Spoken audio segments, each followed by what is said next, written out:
We've just spent 2 days touring China's poverty alleviation efforts.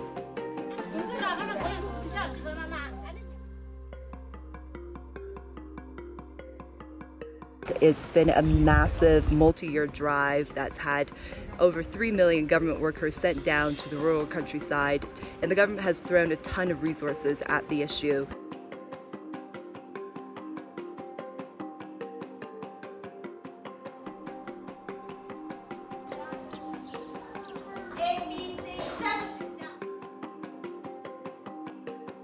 Since they set the goal of eradicating poverty by 2020, well over $100 billion a year has been invested into poverty reduction related activities.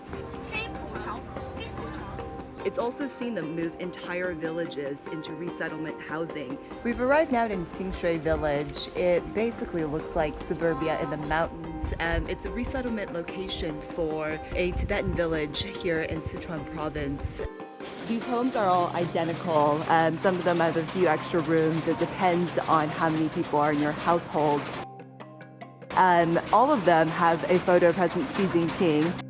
是发的吗？还是搬进来就有？这个是我们政府发的嘛，也是老百姓他自愿，要求我们就给他们统一买过来。8.2万的贫困群众都出生了。 We're on the balcony of another resettlement complex. This is the family that's currently living here.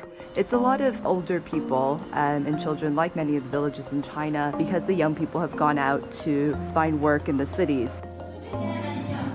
And we just saw that they were doing training for some of the people living in this compound so that they can get jobs as housekeepers or cleaners once they move into the county.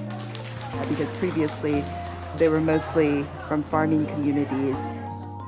In addition to providing access to healthcare, to education, to safe housing, there's also an element of shedding old habits and customs. So for example, there are new rules or guidelines on how many cows should be killed at a funeral or how much should be paid at a wedding so that people aren't indebted.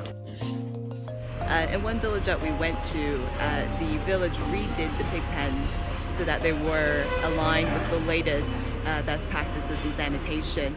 To some, this is clearly a campaign that is not without its shortfalls. There's been wide reports of corruption, of people forced to leave their homes.